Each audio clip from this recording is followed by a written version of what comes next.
Well, it's only January of 2023, and already we probably have the most cringiest thing we'll see all year. That's right, we're talking about Velma. And you know it's bad. You know it's trash. You know it's an ultimate disaster when the diverse people you're trying to appease even trash it. Even they come out, and the critics come out and they go, yeah, this show ain't it, man. This show is not good, and it is getting absolutely savaged in reviews. This is an article from Forbes trying to make sense of this horrific show. Well, I mean, what did you expect? What did you expect? You took an IP that people love, that's been around forever, Scooby-Doo and the Mystery Machine, and they doing things, and you're like, hey, give me this IP, let me change it around and inject some stuff, and maybe I'll make it funny and more adult, and people will love it. Why? Because it has the Scooby-Doo name on it, right?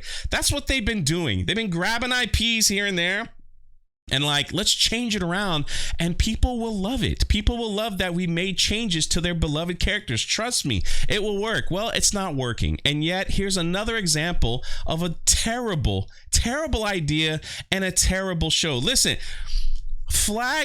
red flag number one, all right, is when you turn the comment section off on your trailers. That's number one. Number two is when you release some of the plot details. And I'm not joking. I wish this was a joke. I wish this was made up. But if you didn't know already, one of the plot details is Fred. Fred, who is a white, rich male who struggles with having small private parts. That is correct. That's not a joke, everyone. You should know by now, like, when you throw that stuff out, it's like people look at that and go, wow. Ha. Ooh, this is going to be a must-watch TV. Yeah.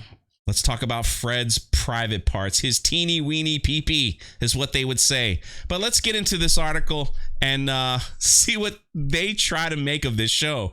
It says, Velma always seemed like a bit of an odd experiment. Reimagining of Scooby-Doo in an adult animation format where the danger is real and the jokes are more crass. It could have worked, but by all accounts, it doesn't. Not at all. And he goes on to say, well, the critics weren't impressed. But the audience reviews were brutal. Yeah, look at that Rotten Tomato score, 9. And the critic score isn't much better. And I'm sitting here going, when, dear Lord, will they get it through their heads that we don't want crap like this? But yet they keep making it and pushing it and go, hey, look, diversity, everyone. Enjoy. We made it better. You're going to love it. No. We won't. We went through this with Santa Inc. Remember that disaster that came out? And you know what they did? They didn't take an L. They blamed all of you. They're like, the reason why the show wasn't successful is because of all you people. They're probably phobes and ists and all the names that they love to call us. So now I'm just sitting back waiting for Velma people to come out and go, yeah, it's because of all those terrible people. That's why. Yeah, we're gonna get the blame again.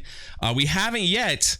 So I just want to put that on record that I'm waiting to see if we get the blame again. Oh, but the article gets better. It says, before you hop on and say, well, this is people review bombing the show because it made the cast more diverse, that's kind of one of the weirdest things here. Velma seems like it's upsetting both sides of its political audience here.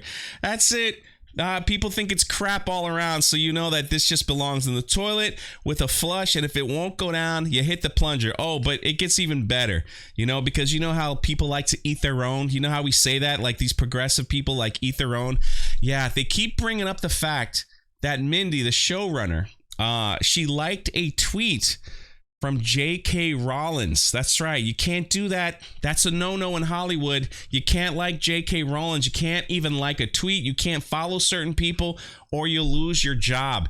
And so even here, one of the reviewers, he comes out and he goes, well, Velma is extremely not good. It reads like a right-wing YouTuber's clumsy understanding of what a diverse show is. And how they come to that conclusion is because they showed the liked tweet. Probably wouldn't have mattered if she checked all the boxes and did everything correct, because they keep bringing this up to Mindy. They keep bringing up saying, you liked a tweet from J.K. Rowling. That's why this show is right-winged. And you're just like, what? What is wrong with these people? But that's what happens when you try to appease the mob and live by their rules. If you do something wrong, they will constantly bring it up and go after you over and over and over and over and over again. That's just what they do. Oh, and by the way, remember when I was talking about Fred? Yeah, this is the plot details here. It says Fred personifies mediocre white richness. His mansion holds a dark secret, and he has tiny whittle privates. Yeah. So just wanted to point that out there. That's a show we all want to see and talk about. And going back to the article, it says this, and this is just gold, everyone. It says, above all else, it feels like the humor just is not connecting for really any audience. The show feels like it's trying to annoy anyone that watches it. Well, there you have it, everyone. If you want to watch a show that annoys you, Velma is the show for you. The article goes on to talk about, it was a good cast. Sorry that it didn't work out. It's a bizarre situation, and maybe they could try better next time. But there you have it. Hollywood, whoever needs to hear this, please, we don't want this crap. Give us something good, man. Give us something good. Let me know your thoughts in the comment section below. Please hit that subscribe button, trying to hit to that 100K this year. Check out everything in the description. A lot of cool stuff going on in there. And if you've seen the show, let me know what you thought. And I'd love to read. I'd love to read what you guys have to say about Velma. This is Jay. We'll catch you next time.